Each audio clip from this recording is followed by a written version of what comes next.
Bienvenidos a esta nueva lección. Hoy toca hablar sobre el Tribunal del Jurado. Y sí, lo sé, ya hemos estudiado este tribunal en el segundo bloque, pero no nos estamos repitiendo. En aquella lección habíamos estudiado el Tribunal del Jurado como institución, su composición, funcionamiento, etc. Y en esta lección vamos a centrarnos en estudiar el procedimiento ante dicho tribunal. Así que, sin más dilación, comencemos. Y como ya vimos que es el Tribunal del Jurado, no nos vamos a parar en analizar esta cuestión y vamos a ir directos con el procedimiento, que como digo es lo que nos interesa.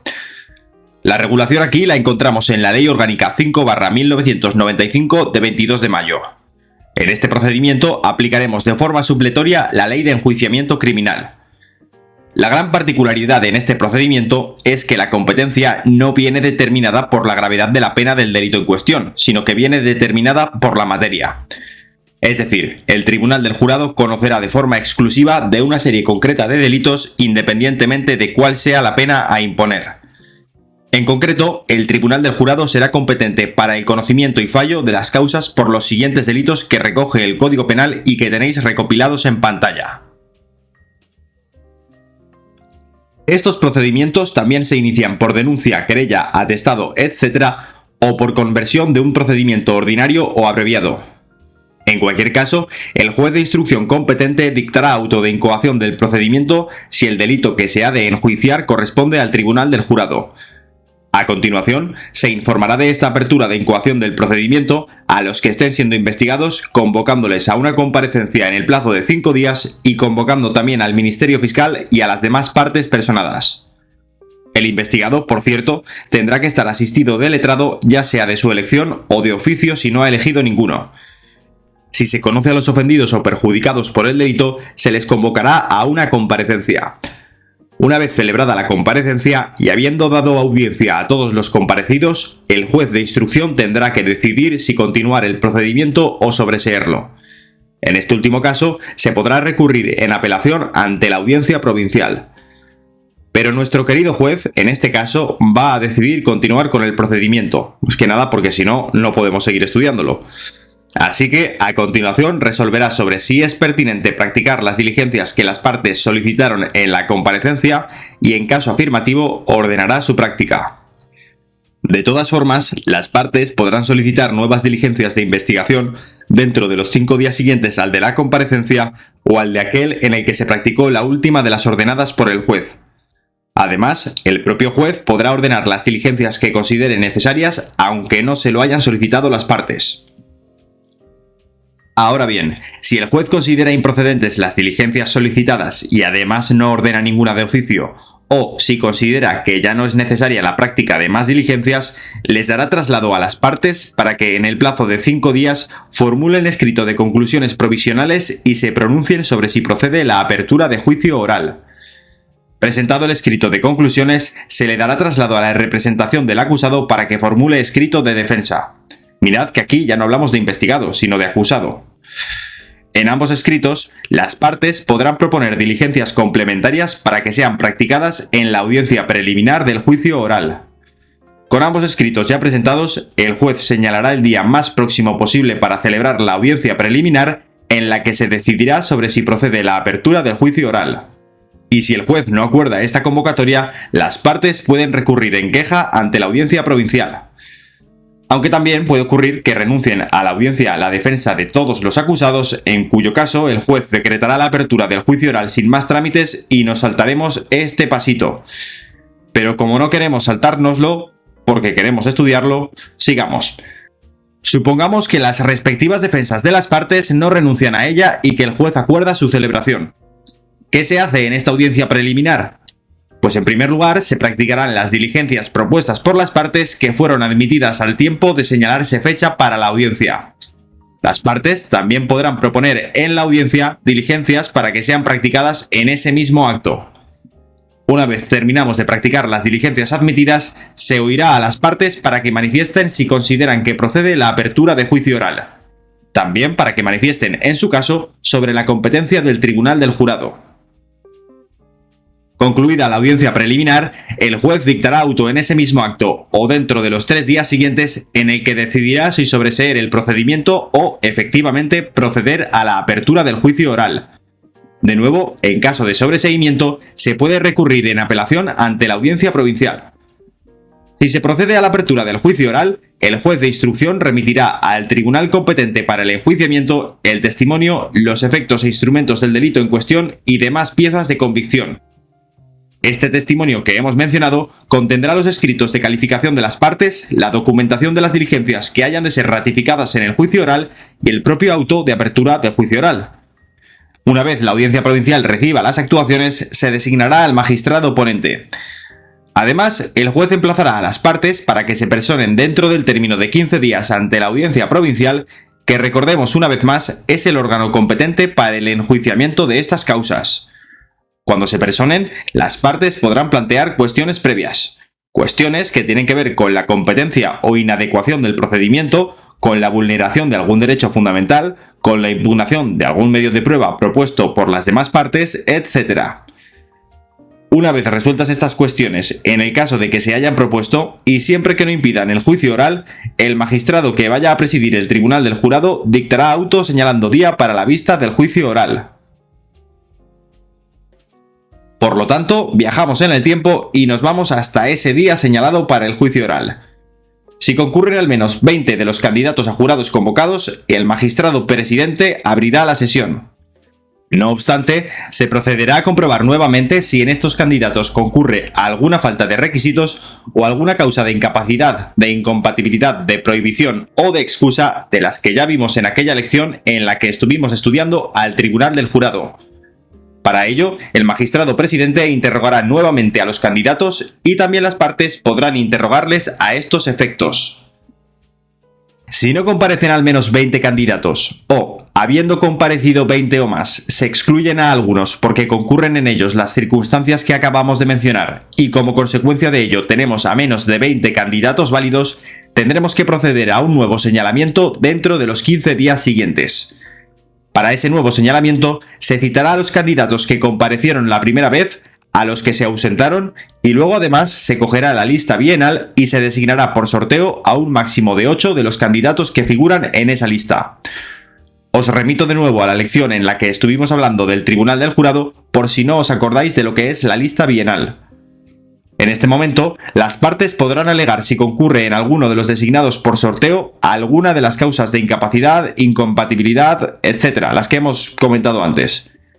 Y si el magistrado presidente acepta las alegaciones, tendremos que volver a realizar un nuevo sorteo para completar otra vez la cifra de 8 candidatos complementarios. Ahora sí, convocamos de nuevo a los candidatos que se presentaron a la anterior, a los que se ausentaron y a estos 8 elegidos por sorteo.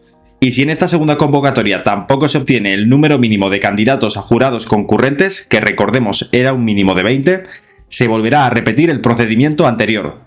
Así hasta que obtengamos la concurrencia de al menos 20 candidatos a jurados.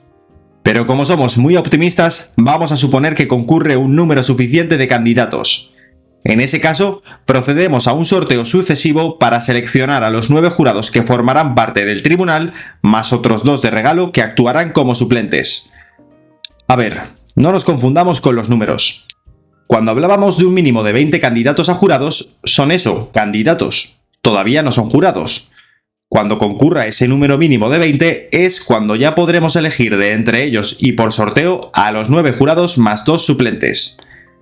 Tampoco confundáis el sorteo que se lleva a cabo para designar candidatos si no hemos llegado al número mínimo en la primera convocatoria con el sorteo que realizamos una vez ya sí concurre el mínimo de candidatos para elegir de entre ellos a los jurados. Entonces, ya tenemos a nuestros 9 jurados más 2 suplentes. Pero todavía no ha terminado la travesía. Porque llegados a este punto, las partes pueden formular a los nombrados las preguntas que estimen oportunas y que el magistrado presidente declare pertinentes y a continuación podrán recusar sin alegación de motivo determinado. Las acusaciones podrán recusar hasta a 4 jurados y las defensas también a otros 4 jurados como máximo. Es decir, primero que todo, recalcar lo de la recusación sin causa, es decir, que las partes pueden recusar y no tienen que justificar el motivo. Y en segundo lugar, que cada una de las partes pueden recusar hasta un máximo de 4 jurados cada una. Pero claro, ¿qué pasa si, por ejemplo, las partes acusadoras son muchas y no se ponen de acuerdo sobre a qué 4 jurados recusar? Bueno, pues en ese caso se decidirá por sorteo el orden en el que las partes acusadoras pueden formular la recusación hasta que se agote el cupo de recusables. Y lo mismo se aplica para las partes acusadas. Si lo recordáis, en el procedimiento también puede haber actor civil y terceros responsables civiles.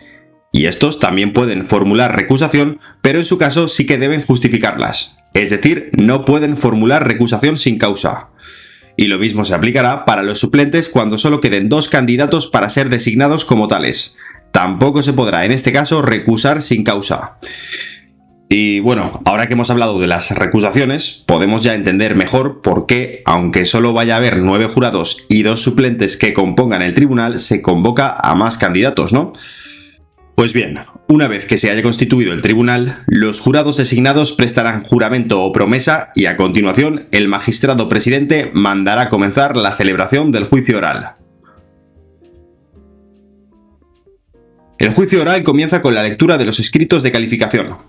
A continuación, el magistrado presidente abrirá un turno de intervenciones para que las partes expongan al jurado las alegaciones que crean convenientes. Además de las pruebas que ya propusieron, podrán proponer al magistrado presidente nuevas pruebas para que se practiquen en el acto y éste resolverá sobre esta cuestión tras haber oído a las demás partes que se quieran oponer a la admisión de dichas pruebas. Un paréntesis. Hemos de tener en cuenta que si conforme a la ley de enjuiciamiento criminal se ha de suspender la celebración del juicio oral, el magistrado presidente podrá disolver el jurado. Cosa que tendrá que hacer sí o sí cuando la suspensión se prolongue por 5 días o más. Hecho este paréntesis, sigamos. Una vez concluida la práctica de la prueba, las partes podrán modificar sus conclusiones provisionales. Y aun en el caso de que en sus conclusiones definitivas las partes califiquen los hechos como constitutivos de un delito que no es de los atribuidos a la competencia del tribunal del jurado, éste seguirá conociendo del procedimiento. Una vez concluidos los informes de la acusación, hay 3 supuestos en los que se procederá a la disolución del jurado, bien de oficio o bien a solicitud de la defensa. Uno de estos supuestos se da cuando, una vez celebrado el juicio, se considera que no hay prueba de cargo sobre la que poder fundar una condena del acusado. En este caso, además de disolver el jurado, se dictará sentencia absolutoria motivada dentro del 3er día. También puede proceder a la disolución del jurado si las partes solicitan que se dicte sentencia de conformidad con el escrito de calificación que solicite pena de mayor gravedad y finalmente se dicta dicha sentencia. De lo contrario, proseguiremos con nuestro juicio. Y finalmente, se disolverá también el jurado cuando el Ministerio Fiscal y las demás partes acusadoras manifiesten en sus conclusiones definitivas o en cualquier momento anterior al juicio que desisten de la petición de condena del acusado. En este caso, al igual que en la inexistencia de prueba de cargo, el tribunal también dictará sentencia absolutoria. Y llegamos al momento del veredicto. Con el juicio oral ya concluido, el magistrado presidente someterá al jurado por escrito el objeto del veredicto. Pero antes, el magistrado presidente oirá a las partes para que, si quieren, soliciten las inclusiones o exclusiones que crean pertinentes. Posteriormente, el LAJ incorporará al acta del juicio el escrito con el objeto del veredicto y entregará una copia a las partes. Inmediatamente, el magistrado presidente, en audiencia pública y en presencia de las partes, hará entrega a los jurados del escrito con el objeto del veredicto. Además de hacerles entrega del escrito, les instruirá también sobre las reglas que deben respetar para llevar a cabo la deliberación y votación y la forma en la que deben reflejar su veredicto. Eso sí, el magistrado presidente no les puede dar su opinión sobre el resultado de la prueba. Lo que sí que puede, y de hecho debe hacer, es informarles a los jurados de que, en el caso de duda, han de decidir en el sentido más favorable al acusado. Pero esto no es su opinión, esto es que es así y de hecho es un principio del derecho penal. Bien, pues los jurados ya tienen el escrito con el objeto del veredicto, así que se retirarán a una sala para proceder a la deliberación, que evidentemente será secreta y a puerta cerrada. De hecho, no se podrán comunicar con nadie de fuera hasta que no hayan emitido el veredicto. Os preguntaréis qué pasa entonces si la deliberación se dilata mucho en el tiempo y hace falta tomarse un descansito. Pues no hay problema. El magistrado presidente autorizará este descanso de oficio o a petición del jurado, pero los jurados continuarán incomunicados. Y bueno, ¿en qué consiste la deliberación? Bueno, pues es sencillo. Primero, los jurados elegirán de entre ellos a un portavoz. A continuación, procederán a la votación, que será nominal, en alta voz y por orden alfabético. El portavoz votará el último, y deben votar todos. Ninguno se puede abstener de hacerlo. De todas formas, si alguno se abstiene, se contará esta abstención como voto a favor de la no culpabilidad del acusado. Además, al que se haya abstenido de votar se le sancionará con multa por tonto y además, si tras haberse negado se le vuelve a requerir y se vuelve a negar, ahí ya la cosa se pone fea para esta persona, porque puede incluso recaer sobre él responsabilidad penal. Así que, ojito con eso. Ya sabéis si alguna vez os toca ser parte del jurado. Pero suponiendo que todos son buenos y se han portado bien, se procederá a la votación de los hechos. Los jurados votarán si estiman probados o no probados los hechos.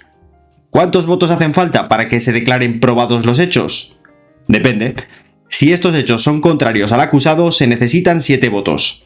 Y si los hechos son favorables al acusado, solamente serán necesarios 5 votos. Si se obtiene la mayoría necesaria, pasaremos a someter a votación esta vez la culpabilidad o inculpabilidad de cada uno de los acusados por cada hecho delictivo investigado. Y de nuevo, lo mismo, se necesitan 7 votos para establecer la culpabilidad y solo 5 para establecer la inculpabilidad. Una vez concluida la votación, se extenderá acta redactada por el portavoz y firmada por todos los jurados. Si algún jurado no pudiese firmar, firmará por él el portavoz. Y si alguno de los jurados se niega a firmar, se hará constar en el acta su negación. Y en el caso de que el portavoz disienta del parecer mayoritario, los jurados designarán a otro portavoz de entre ellos mismos para que redacte el acta. El jurado entregará una copia del acta al magistrado presidente y éste convocará a las partes a una audiencia pública en la que el portavoz del jurado leerá el veredicto. A no ser que el magistrado presidente devuelva el acta al jurado. ¿Y por qué la iba a devolver? Bueno, pues la devuelve si concurre alguna de las siguientes circunstancias: que el jurado no se haya pronunciado sobre la totalidad de los hechos, que no se haya pronunciado sobre la culpabilidad o inculpabilidad de todos los acusados y respecto de la totalidad de los hechos delictivos investigados, que no se haya obtenido en alguna de las votaciones la mayoría necesaria, que los diversos pronunciamientos sean contradictorios o que se haya incurrido en algún defecto relevante en el procedimiento de deliberación y votación. Lo dicho, si concurre alguna de estas circunstancias, el magistrado presidente devuelve el acta del jurado para que subsane los defectos que haya. Se corrige y se vuelve a entregar al magistrado presidente. Si sigue habiendo algún defecto, vuelve a devolver el acta al jurado y así hasta 3 veces, porque tampoco podemos tirarnos ahí eternamente. Si tras la tercera devolución los defectos permanecen sin ser subsanados o siguen sin obtenerse las mayorías necesarias, se disolverá el jurado y se convocará a juicio oral con un nuevo jurado. Ale, a tomar viento. Pero esperad que continuamos la fiesta. Si se celebra el nuevo juicio y tampoco se obtiene un veredicto por parte de este segundo jurado por cualquiera de las causas que hemos visto, el magistrado presidente, que ya se ha cansado, procederá a disolver el jurado y dictará sentencia absolutoria. Pero si nada de eso ocurre y todo va bien, se leerá el veredicto y una vez leído, el jurado cesará en sus funciones. El veredicto puede ser de inculpabilidad, en cuyo caso el magistrado presidente dictará en el acto sentencia absolutoria del acusado en cuestión. Por el contrario, si el veredicto fuese de culpabilidad, el magistrado presidente concederá la palabra al fiscal y a las demás partes para que informen sobre la pena o medidas que se les debe imponer a cada uno de los declarados culpables y sobre la responsabilidad civil. Aquí tenéis un esquema general de lo que sería este procedimiento ante el tribunal del jurado. No están plasmadas todas las posibles eventualidades que se pueden dar, como la conformidad del acusado, etc., pero aquí lo importante es que tengáis claro el tronco desde el inicio del procedimiento hasta su terminación mediante sentencia. Dadle caña. Pues hasta aquí la lección, turno del minitest. Ya sabéis, 5 preguntas, 4 opciones por pregunta y una única respuesta correcta. Si lo necesitáis podéis parar el vídeo y al final en la despedida os dejaré las soluciones. Sin más, vamos allá. Primera pregunta. ¿Qué ley aprueba la normativa referente a la institución del jurado? A. Ley Orgánica 5/1995 de 22 de mayo. B. Ley Orgánica 25/1995 de 22 de mayo. C. Ley Orgánica 5/1994 de 22 de mayo. D. Ley Orgánica 15/1995 de 22 de mayo.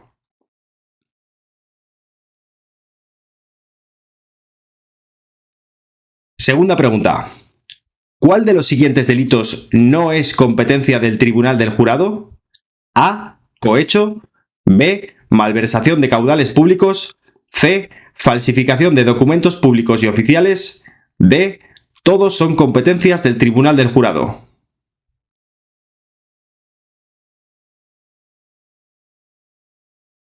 Tercera pregunta.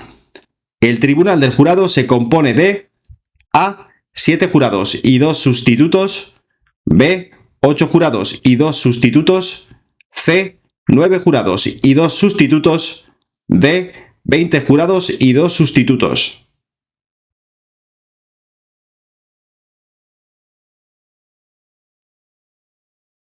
Cuarta pregunta. Cuando el veredicto fuese de culpabilidad, A.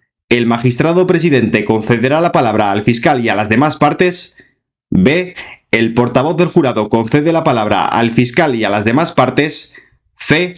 El magistrado presidente solo concederá la palabra a la parte acusadora o querellante. D. El portavoz del jurado solo concederá la palabra a la parte acusadora o querellante.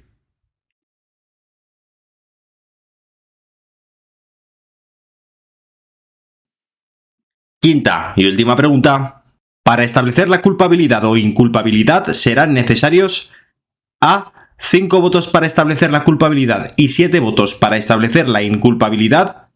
B. 7 votos para establecer la culpabilidad y 5 votos para establecer la culpabilidad. C. Unanimidad para establecer la culpabilidad y 5 votos para establecer la inculpabilidad. D. Tanto para establecer la culpabilidad como la inculpabilidad se requerirán 7 votos.